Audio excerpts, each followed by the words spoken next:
Assalamualaikum warahmatullahi wabarakatuh. Waalaikumsalam warahmatullahi wabarakatuh. Bismillahirrahmanirrahim. Alhamdulillahi rabbil alamin. Wassalatu wassalamu ala ashrafil anbiya'i wal mursalin, Sayyidina wa maulana Muhammadin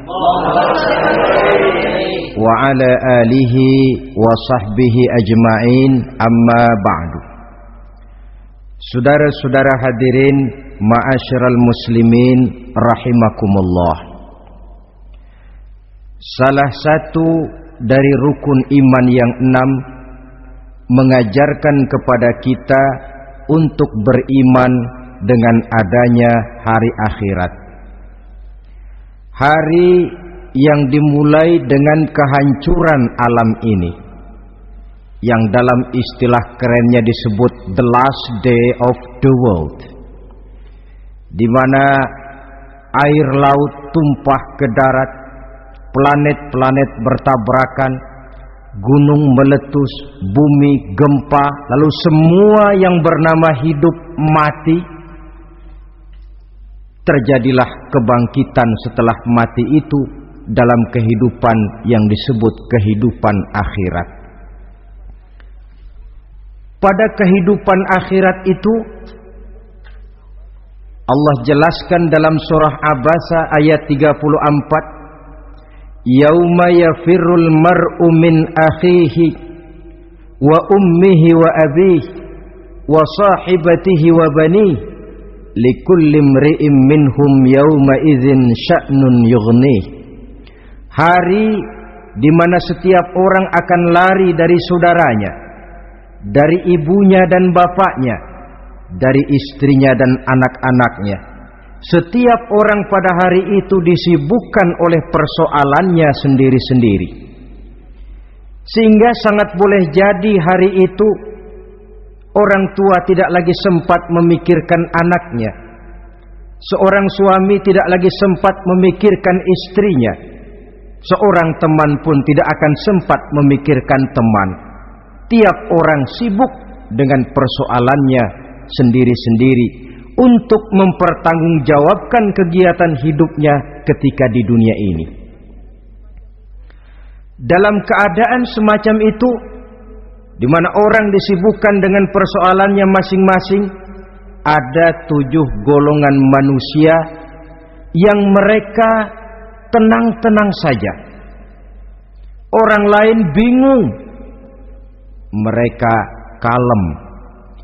Orang lain kepanasan, mereka mendapat keteduhan. Siapa mereka? Inilah yang akan kita jadikan pembicaraan pada pertemuan kita kali ini. Bersumber dari sebuah hadis di mana bersabda Rasulullah sallallahu alaihi wasallam,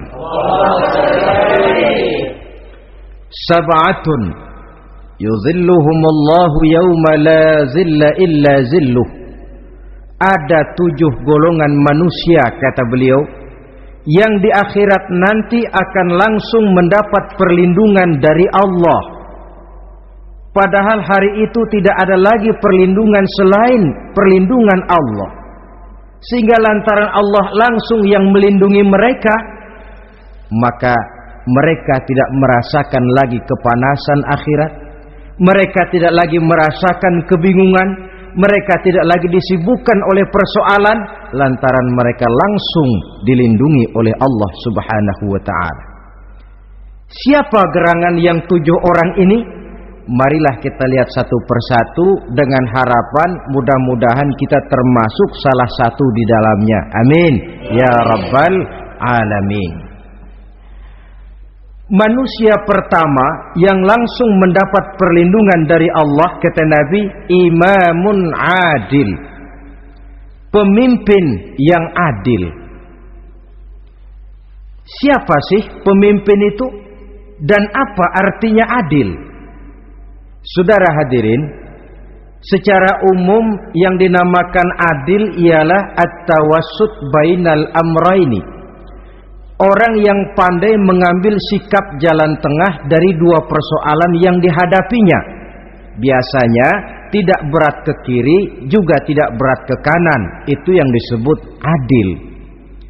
Orang yang tidak hanya sekedar bisa menuntut kewajiban dari seseorang, tapi juga bisa memberikan hak kepada orang itu juga disebut adil. Lalu pemimpin itu siapa? Setiap kita adalah pemimpin. Yang besar kecilnya kepemimpinan kita bergantung kepada apa yang kita pimpin. Dan sudah barang tentu bahwa setiap pemimpin akan dimintakan pertanggunggan jawab dari apa yang dipimpinnya. Seorang pemimpin yang adil, dia menaungi orang-orang yang dipimpinnya dalam kehidupan di dunia ini. Pantas kalau di akhirat nanti Allah langsung menaungi mereka. Oleh karena itu, pemimpin merupakan suatu amanah. Jabatan di samping dia merupakan amanah juga merupakan nikmat. Dan nikmat itu akan bergantung kepada pandai atau tidak kita mensyukurinya. Beberapa contoh dalam sejarah bisa kita lihat. Seorang bernama Umar bin Abdul Aziz. Pada saat beliau secara aklamasi dipilih menjadi pemimpin, menjadi presiden, ucapan yang pertama keluar dari mulutnya, inna lillahi wa inna ilaihi raji'un. Coba bayangkan ini. Dipilih jadi pemimpin, diangkat jadi presiden, bukan alhamdulillah, malah inna lillahi wa inna ilaihi raji'un. Kenapa? Dia anggap jabatan itu adalah amanah. Menyia-nyiakan amanah berarti khianat, dan khianat ini adalah dosa besar. Pantaslah kalau Allah Subhanahu wa taala memperingatkan, nikmat bisa saja berubah menjadi azab kalau kita tidak pandai mensyukurinya. La in syakartum la azidannakum wa la in kafartum inna azabi lasyadid. Kalau kamu pandai bersyukur, aku tambah nikmatku. Tapi kalau kamu tidak pandai bersyukur, kamu ingkar, kamu lupakan nikmat Allah, awas, azabku amat pedih, kata Allah. Jadi berdasarkan logika dari ayat ini bisa kita katakan orang kaya. Ada orang kaya enggak di sini? Ada orang kaya enggak? Yang kaya tolong dengerin. Orang kaya itu bisa masuk surga karena hartanya. Pun orang kaya banyak yang masuk neraka juga gara-gara hartanya. Tergantung syukur apa tidak syukur. Orang alim, ada yang alim di sini? Ada. Tolong dengerin orang alim, yang ustadz, yang kiai. Orang alim bisa saja masuk surga karena ilmunya, dan orang alim pun bisa masuk neraka karena ilmunya. Pejabat, ada pejabat? Banyak. Pejabat itu bisa masuk surga karena jabatannya, pun pejabat itu bisa masuk neraka karena jabatannya, bergantung syukur apa tidak. Kalau ada orang kaya, hartanya didapat dari jalan yang halal, berusaha menurut yang disyariatkan oleh Allah, lalu hartanya itu tidak cuma untuk ditumpuk 7 turunan, namun juga berfungsi sosial. Dia bantu pembangunan masjid, dia makmurkan majelis taklim, dia santuni yatim piatu. Orang kaya macam itu dengan hartanya, insya Allah bisa sampai ke surga. Tapi kalau ada orang kaya, hartanya didapat dari segala macam cara, asal harta tercapai segala cara halal. Perlu jilat atas, perlu injak bawah, perlu sikut kiri kanan. Setelah dapat harta lalu pelitnya 17 setan. Tidak mau zakat, infak, apatah lagi sedekah. Orang kaya macam itu dengan hartanya bisa masuk neraka. Na'udzubillah min. Ada orang alim, dengan ilmunya dia bimbing umat. Dia katakan yang halal itu halal, yang haram itu haram. Dia katakan yang hak itu adalah hak, yang batil adalah batil. Dia tidak peduli apapun resikonya. Orang alim semacam itu dengan ilmunya bisa sampai ke surga. Tapi kalau ada orang alim, dengan ilmunya dia malah membodoh-bodohi orang yang memang sudah bodoh. Yang halal dibilang haram, yang haram dibikin remeng-remeng. Menjadi penjilat kesana kemari. Orang alim semacam itu bisa masuk neraka karena ilmunya. Begitu juga pejabat, pemimpin. Kalau dengan jabatannya sebagai pemimpin dia berlaku adil, menaungi rakyatnya. Orang besar salah dihukum, orang kecil salah juga dihukum. Tidak hanya pandai menuntut kewajiban, tapi juga pandai memberikan hak. Pemimpin yang adil semacam ini mensyukuri nikmatnya jabatannya, dia bisa sampai ke surga karena jabatannya. Tapi kalau dengan jabatannya dia berlaku sewenang-wenang, yang besar salah didiamkan, yang kecil salah segera ditegakkan hukum, hanya pandai menuntut kewajiban dari rakyatnya tapi tidak pandai memberikan hak, maka pemimpin semacam ini lantaran tidak pandai mensyukuri nikmat, bisa saja nikmat itu berubah menjadi azab. Oleh karena itu saudara-saudara, pemimpin menaungi rakyat, pantas kalau di akhirat nanti Allah langsung menaungi beliau. Siapa pemimpin? Tiap kita. Bapak pemimpin di rumah tangganya, ibu pemimpin bagi anak-anaknya, Pak Lurah memimpin di kelurahannya, Pak Camat memimpin di kecamatannya, pemuda pemimpin bagi dirinya sendiri, akan dimintakan pertanggunggan jawab. Kalian para remaja yang hadir di sini memimpin dirimu sendiri. Kau akan ditanya, tanganmu kau lebih banyak gunakan buat apa? Kakimu lebih banyak kau bawa jalan kemana? Lidahmu lebih banyak membicarakan apa? Dan hari pertanggungan jawab nanti kalian jangan berharap akan ada saksi dari luar. Saksinya anggota badan kita sendiri. Dalam surah Yasin Allah jelaskan, Al-yawma nakhtimu ala afwahihim wa tukallimuna aydihim wa tashhadu arjuluhum bima kanu yaksibun. Ada kan di surah Yasin? Ayat berapa? Pokoknya Yasin dah.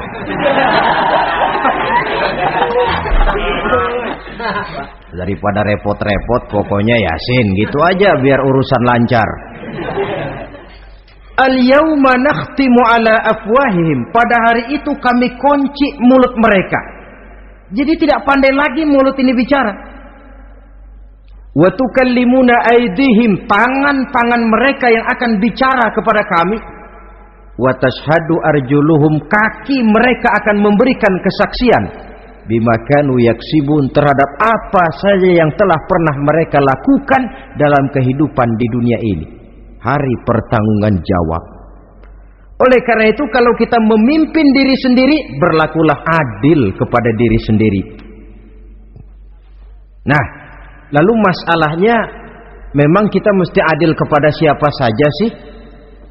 Ada 3 hal pokok yang kita harus berlaku adil. Pertama, adil kepada Allah. Yang kedua, adil kepada sesama makhluk. Dan yang ketiga, adil kepada diri sendiri. Adil kepada Allah artinya apa? Mendahulukan hak Allah daripada kepentingan pribadi. Kalau sudah datang waktu sholat asar misalnya, walaupun sedang enaknya latihan voli, berhentilah dulu sebentar. Sholat kita adil kepada Allah.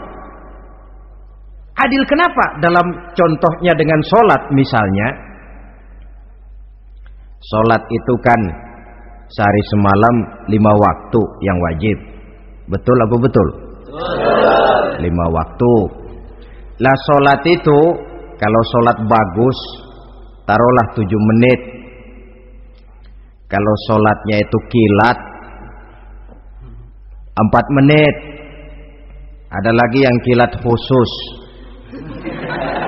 nggak pakai perangko, 2 menit barangkali selesai. Taruhlah 5 menit kita ambil yang bagus. Kalau 5 waktu kali 5 menit kan cuma 25 menit.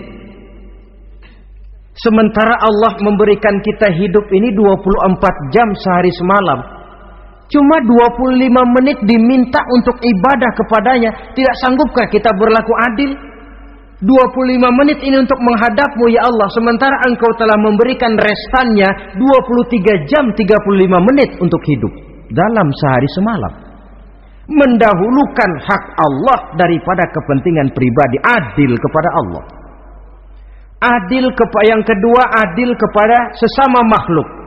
Adil kepada manusia, adil kepada binatang, adil kepada alam. Yang kalau prinsip keadilan itu kita langgar akan membawa efek bagi diri kita juga.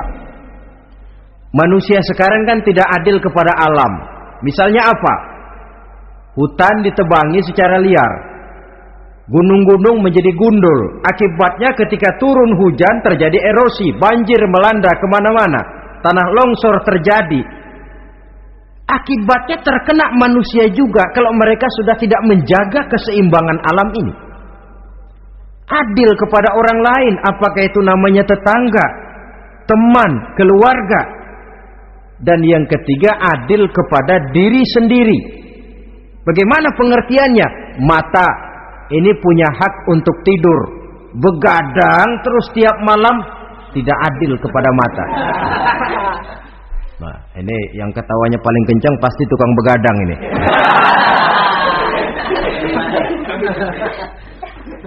Perut ini punya hak untuk tidur.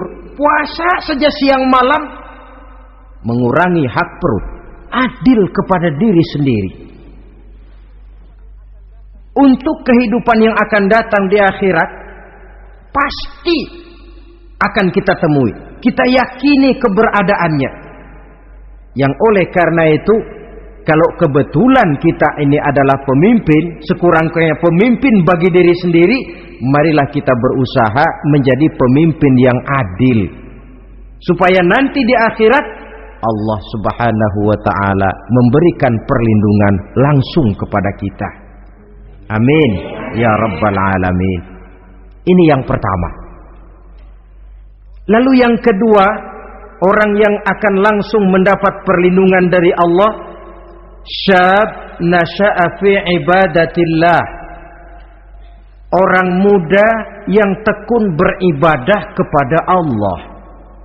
Anak muda yang rajin ibadah. Kenapa kok Nabi bilang anak muda, bukan orang tua? Apa orang tua yang rajin ibadah Allah enggak senang? Tentu Allah senang. Cuma Allah lebih senang lagi kalau ada anak muda yang rajin ibadah. Sebab apa? Kondisi psikologis. Kalau ada orang tua rajin ibadah, itu mah pantas. Emang udah waktunya. Ada orang sembayangnya rajin, masuk masjid, masuk maghrib, keluar isya, malam tahajud, tahlilnya mantap. Umurnya berapa? 70. Enggak istimewa. Itu memang sudah mestinya.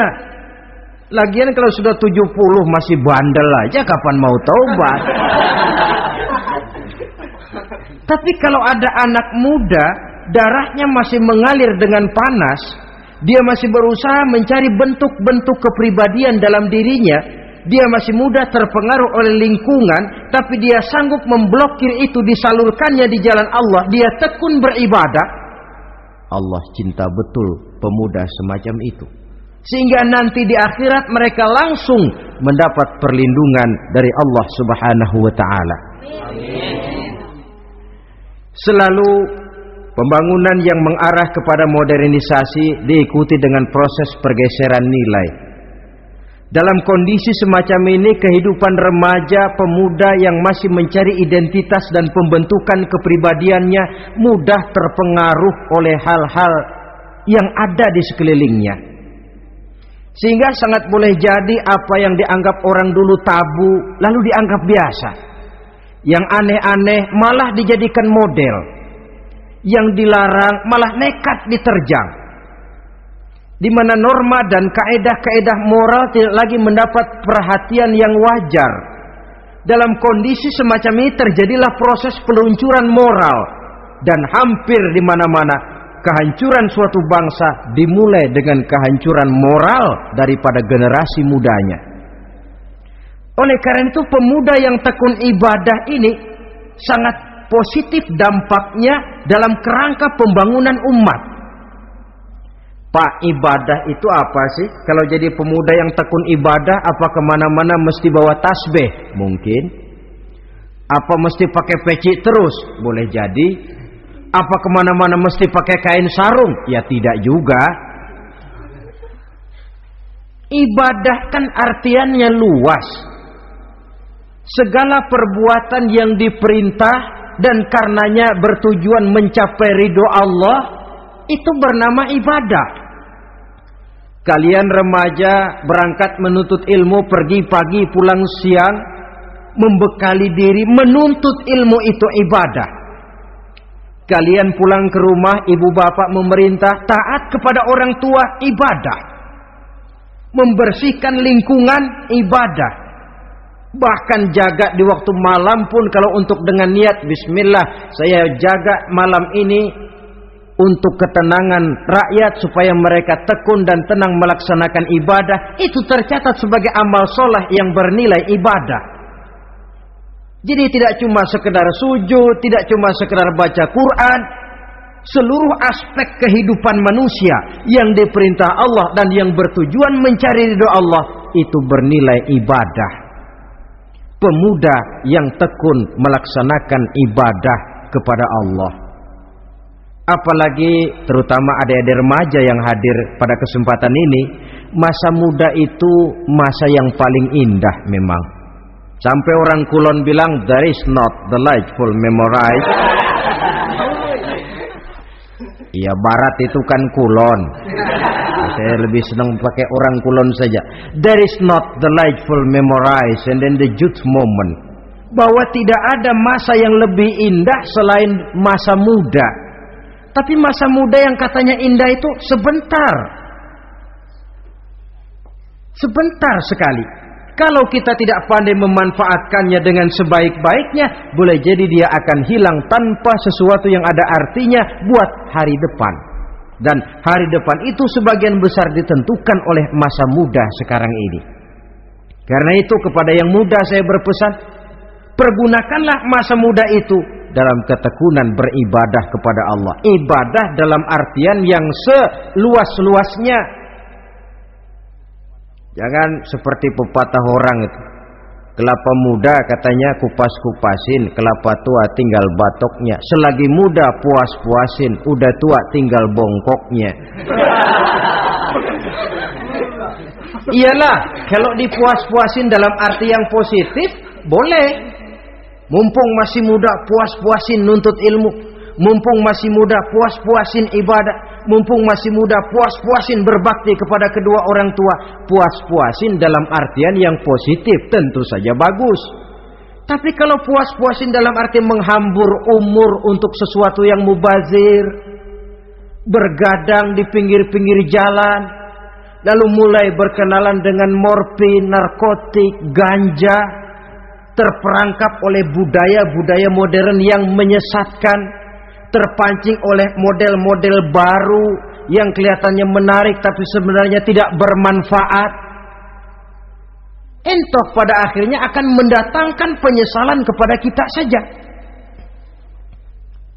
Coba, belakangan ini saya dengar di Jakarta akan ada satu festival yang disebut Festival Ngeceng.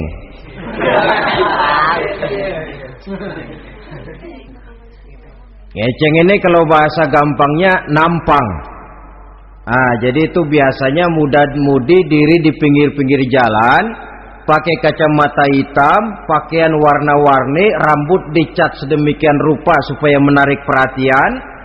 Mereka diri di pinggir-pinggir jalan, nampang, istilah ngepopnya ngeceng katanya. Oh, ini mau diadakan festival, secara langsung atau tidak, festival ini kan mempopulerkan ngeceng jadinya. Yang tadinya orang awam gak kenal, lantaran diangkat ke permukaan jadi terkenal. Kalau sudah terkenal lalu jadi mode. Kalau sudah jadi mode, latahan. Boleh jadi nanti akhirnya ngeceng masuk desa. Bukan cuma sekedar ABRI masuk desa, bukan cuma sekedar koran masuk desa, ngeceng pun bisa saja masuk desa.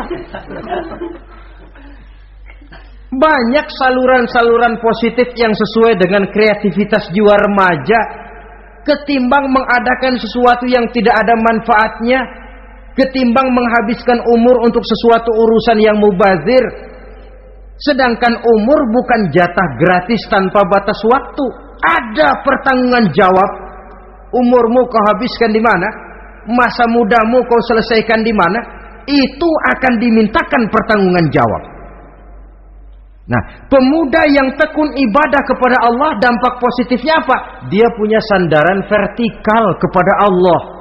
Jiwanya besar, jiwanya mandiri. Dan ini yang kita perlukan. Pemuda yang siap jadi pelopor, bukan pengekor. Pemuda yang sanggup mandiri dan bukan membanggakan keturunan leluhurnya. Kata pepatah,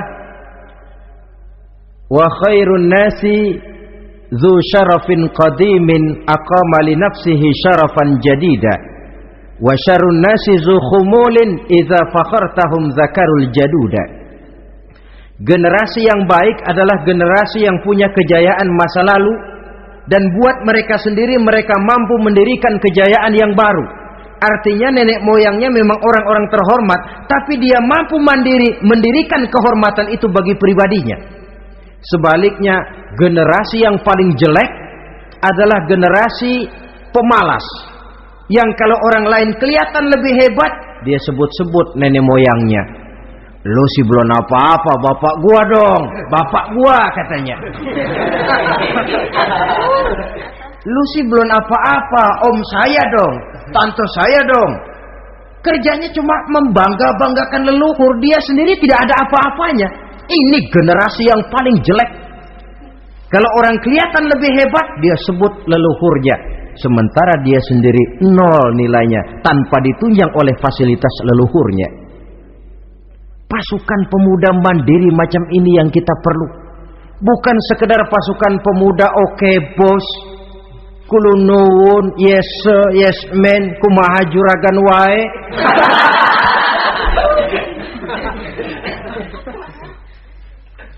Dan terus terang kita miskin dengan pemuda yang mandiri, yang punya kepribadian, yang berani berkata ya terhadap yang benar dan berani berkata tidak terhadap yang tidak benar.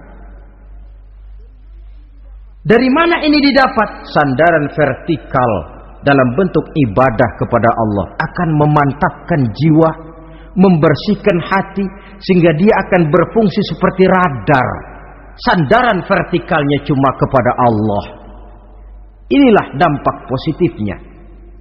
Karena itu tentu saja kita berharap sekurang-kurangnya pemuda-pemudi yang hadir pada kesempatan ini menjadilah pemuda-pemudi yang tekun beribadah kepada Allah. Amin. Amin. Nah, baiklah ya. Itu tadi yang kedua. Kita lanjutkan sekarang yang ketiga. Orang yang akan langsung mendapat perlindungan dari Allah. Kata Nabi, rajulun qalbuhu mu'allakun bil masjidi. Seseorang yang hatinya selalu terpaut kepada masjid. Apa arti terpaut kepada masjid ini? Apa orang yang gak pernah keluar-keluar dari masjid? Tentu saja bukan. Apa gunanya di dalam masjid terus kalau kerjanya cuma tidur doang? Maksud terpaut kepada masjid ini, hatinya selalu berpikir bagaimana memakmurkan masjid. Jasadnya boleh saja ada di kantor, boleh saja ada di pasar, boleh ada di sawah, boleh ada di ladang, tetapi hasil daripada usahanya dia lalu berpikir bagaimana memakmurkan masjid. Sebab apa? Masjid merupakan center of activity, pusat daripada kegiatan umat.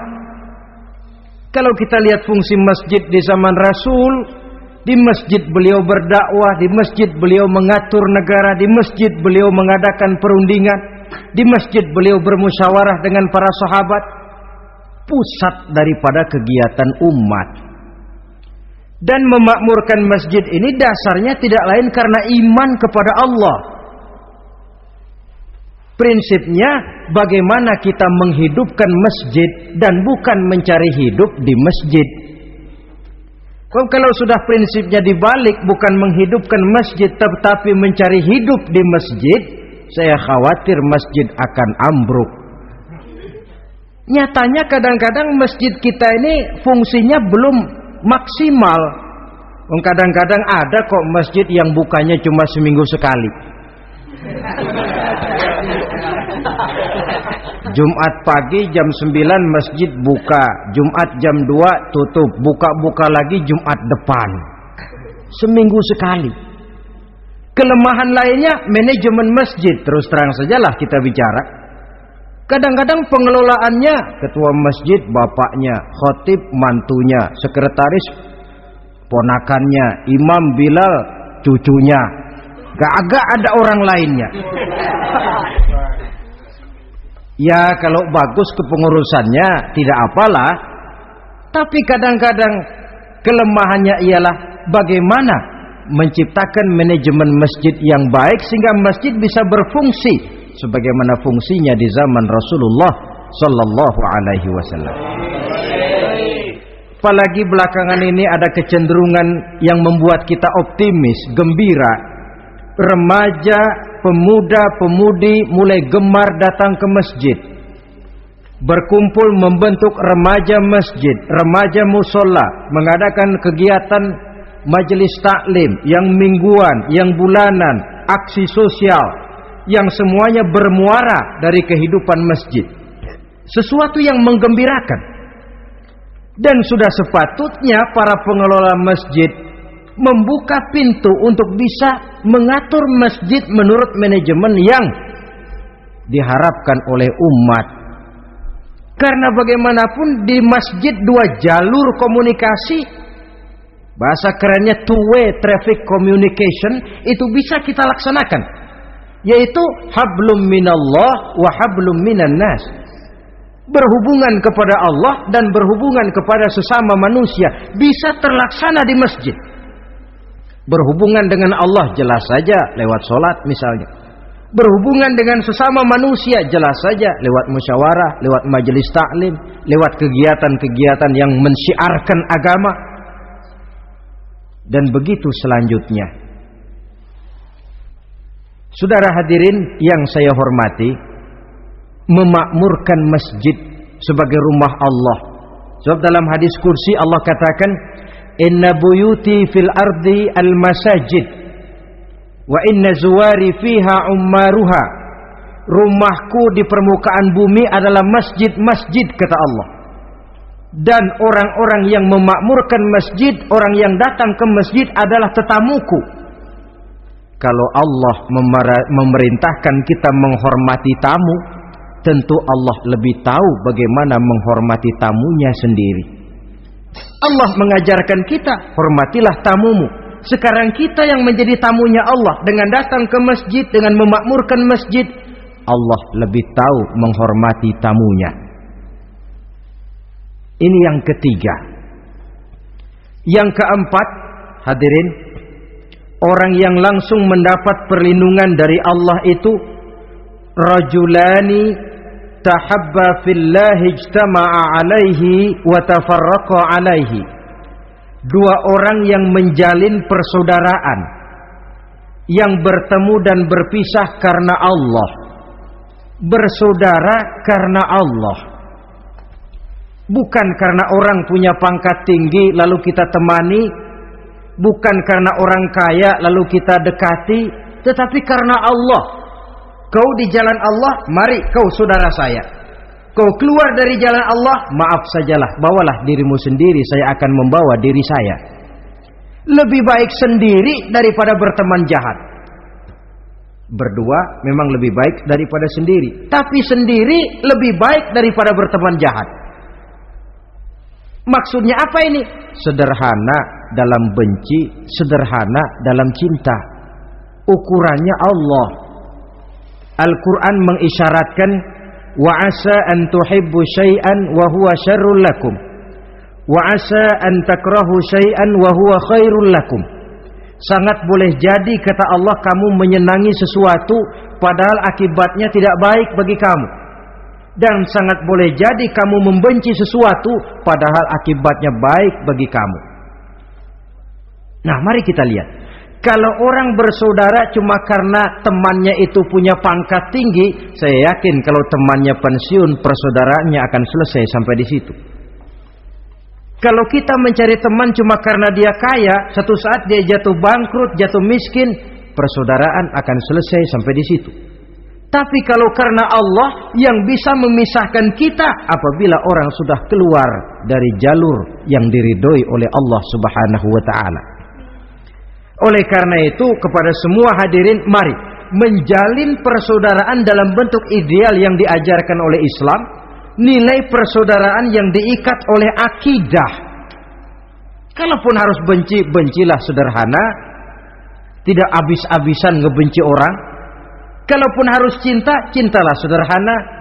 Boleh jadi yang hari ini kita benci bukan main, besok kita senangi. Mungkin yang hari ini kita cintai mati-matian, besok sudah berubah menjadi yang kita benci. Sederhana saja, tidak usah berlebih-lebihan. Kalau nilai persaudaraan yang diajarkan ini bisa kita wujudkan, persaudaraan yang diikat dengan nilai akidah, maka dari persaudaraan semacam itu insya Allah kita bisa berbuat banyak untuk kepentingan diri, keluarga, masyarakat kita pada umumnya. Ini kelompok yang keempat. Orang kelima yang nanti langsung mendapat perlindungan Allah, rajulun da'athum ra'atun zatu mansibin wa jamalin ila nafsiha faqala inni akhafullaha rabbal alamin. Seorang laki-laki, kata Nabi, yang dipanggil oleh perempuan cantik. Laki-laki normal dipanggil oleh perempuan cantik.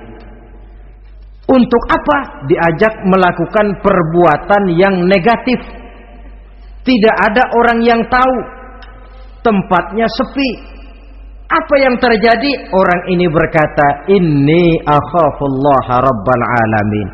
Maaf saja, saya takut kepada Allah. Orang yang bermoral nanti di akhirat langsung dilindungi oleh Allah, tidak mudah jatuh oleh bujuk rayu, tidak mudah terpesona oleh wajah-wajah yang menggiurkan.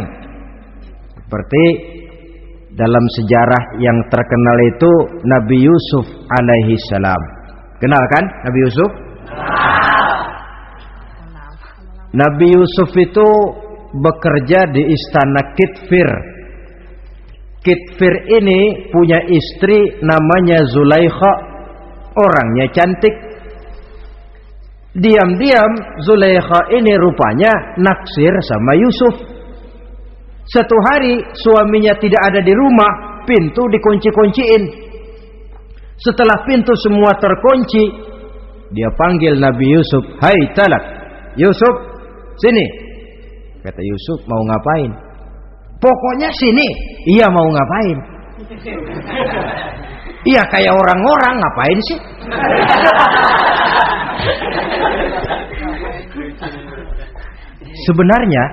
Sebenarnya ini Zulaikha senang kepada Yusuf, Yusuf pun demikian.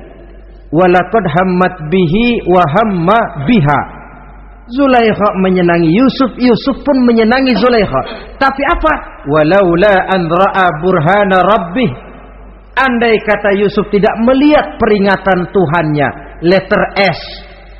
Yusuf, ini bukan pekarangan ente, dilarang parkir di sini. Sehingga walaupun tidak ada yang tahu, tidak ada yang melihat, Nabi Yusuf selamat dari bujuk rayu Zulaikha. Mempertahankan nilai-nilai moral di tengah kemajuan zaman memang merupakan pekerjaan yang tidak ringan. Merupakan pekerjaan yang sangat berat. Akan ada saja cobaan, akan ada saja gangguan yang kita temui di sepanjang perjalanan hidup ini.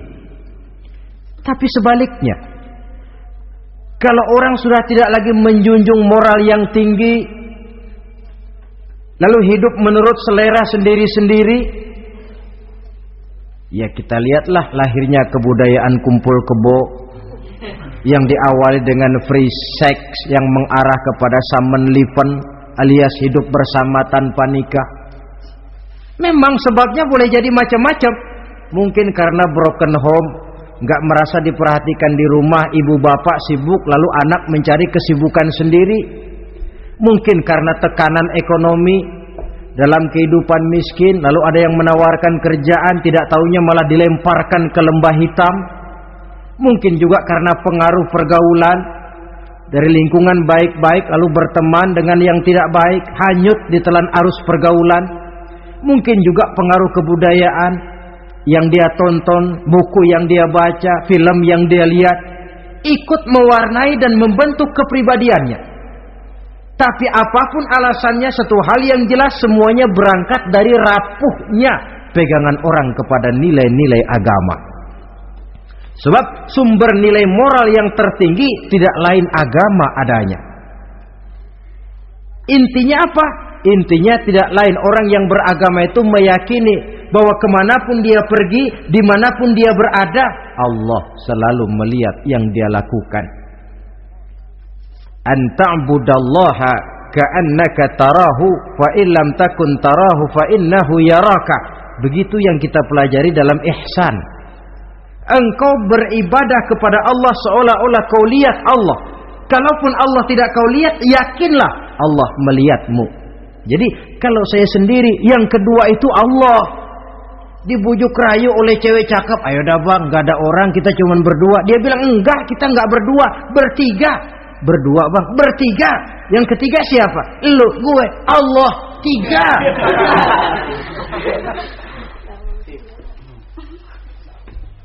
Di kantor mau korupsi dia kasak kusuk, gerasak berusuk cari apa yang seharusnya menjadi hak orang lain.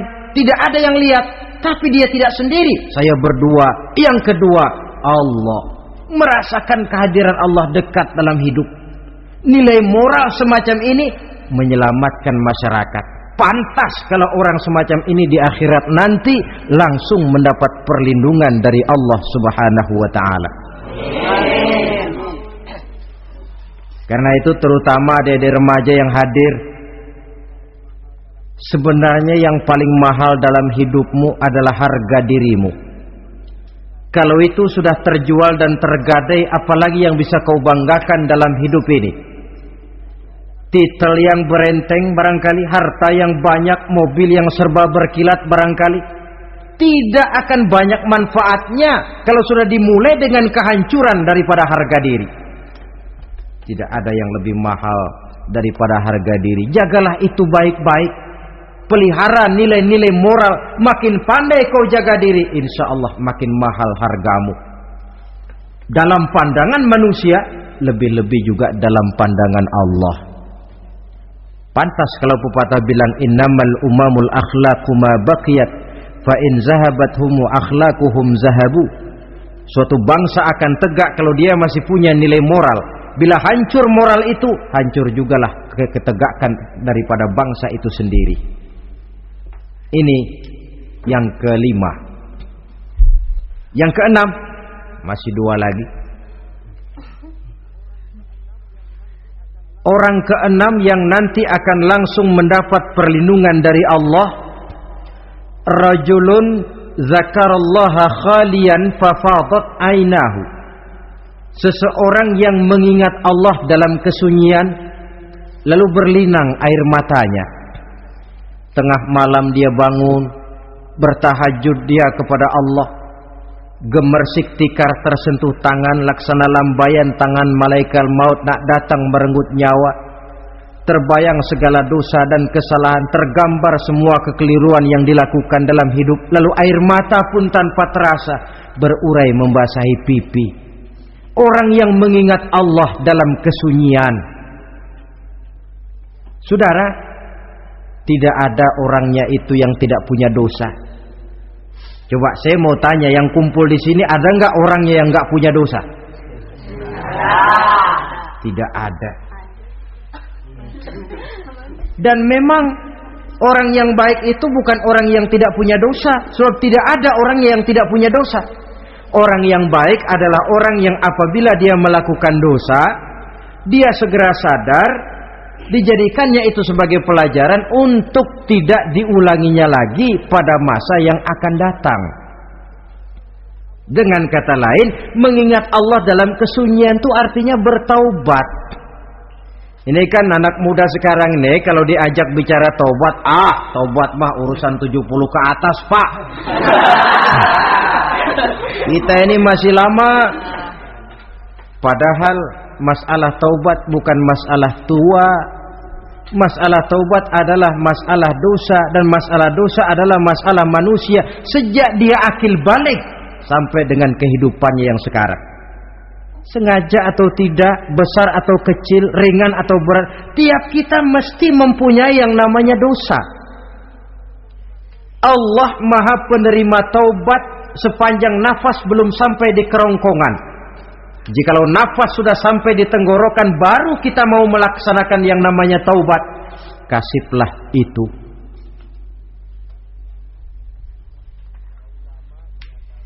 Para ulama mengatakan, la saghair ma'al istimrar wala kabair ma'al istighfar. Tidak ada dosa kecil kalau ditumpuk terus, dan tidak ada dosa besar kalau diikuti dengan istighfar, permohonan ampun kepada Allah. Jadi jangan menganggap ini dosa kecil, ini dosa kecil, ditumpuk-tumpuk lah jadi gede juga.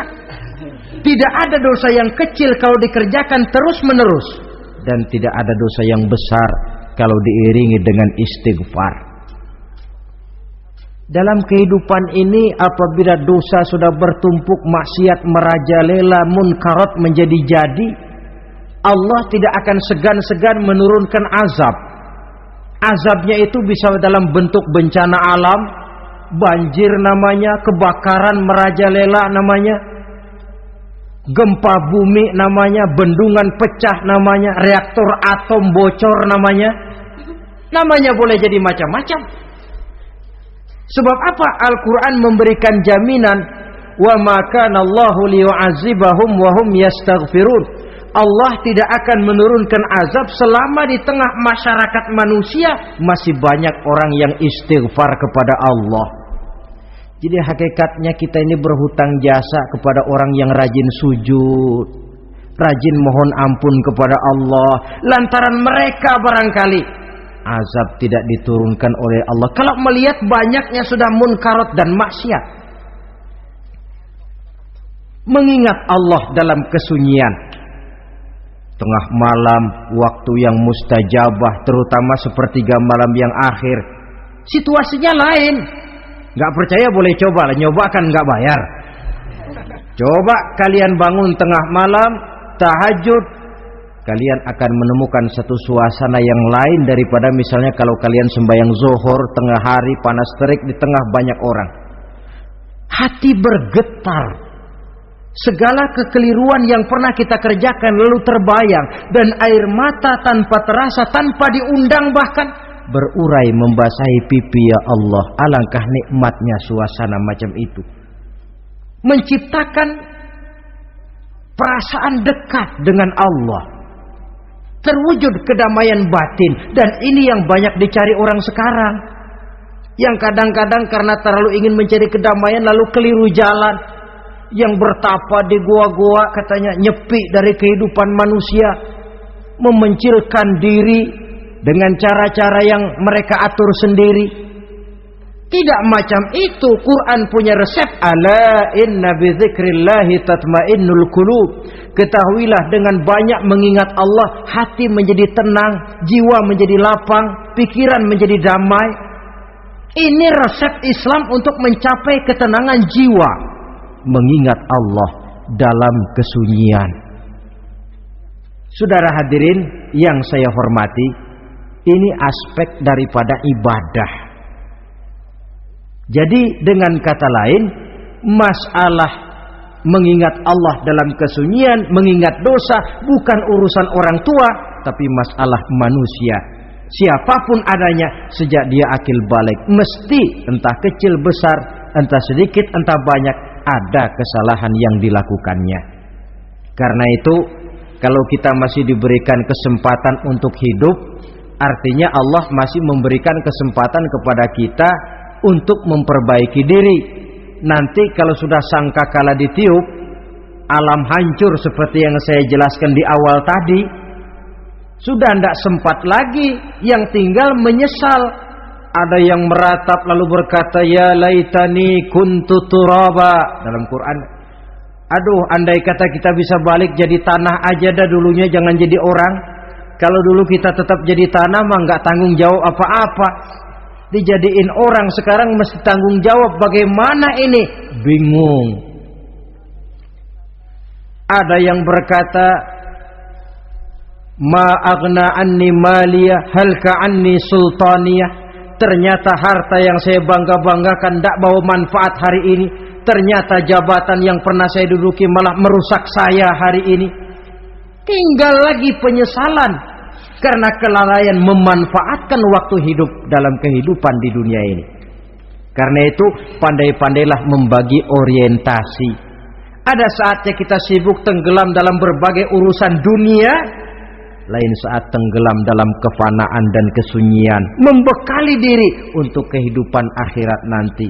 Sebentar meninggalkan dunia, rekes kepada Allah, mi'raj, naik menghadap Allah, supaya terwujud keseimbangan untuk mencapai fid dunya hasanah wa fil akhirati, kebahagiaan dan kebaikan di dunia maupun di akhirat nanti.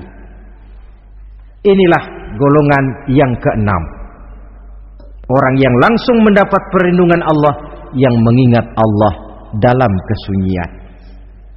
Yang ketujuh, yang terakhir, orang yang langsung mendapat perlindungan dari Allah di akhirat nanti, rajulun tasaddaqa bi sadaqatin fa akhfaha hatta la ta'lama shimaluhu ma tunfiqu yaminuhu.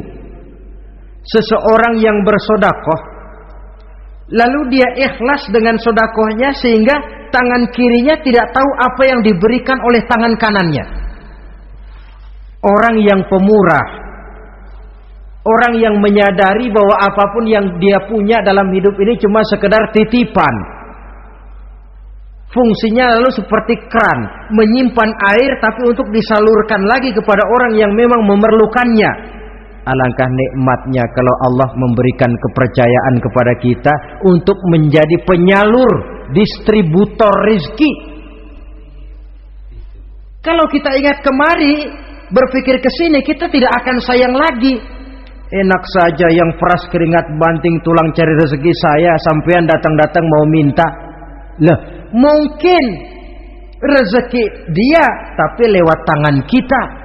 Satu kehormatan dari Allah kalau kita dijadikan seperti keran, menyimpan air tapi tidak untuk dirinya sendiri, disalurkannya kepada orang-orang yang memang memerlukannya.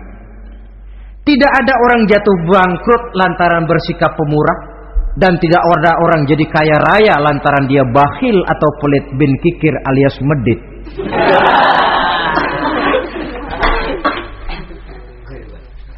Dalam kitab Riyadhus Shalihin kita baca, tiap pagi ke alam ini turun 2 malaikat. Cuma kita nggak tahu. Dua-duanya berdoa, yang sebelah kanan berdoa, yang sebelah kiri berdoa. Kata yang sebelah kanan doanya tiap pagi ini, kata yang malaikat yang satu dia berdoa, Allahumma a'ti munfiqan khalafa.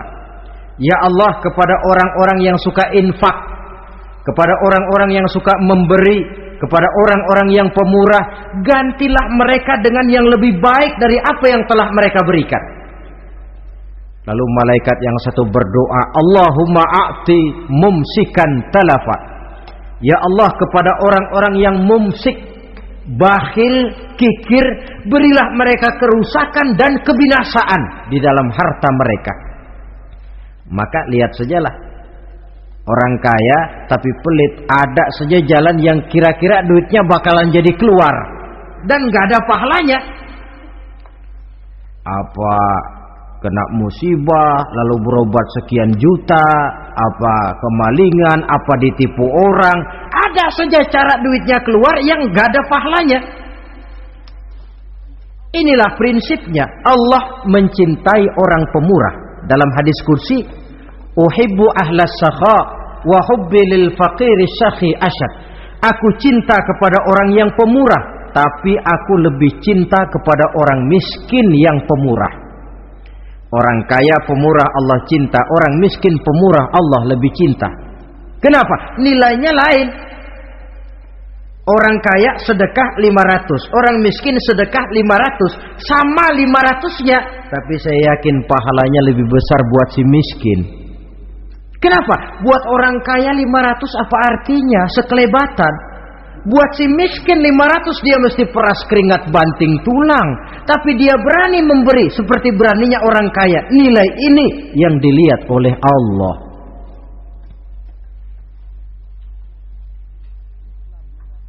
Islam mengakui hak milik pribadi, tapi harus berfungsi sosial.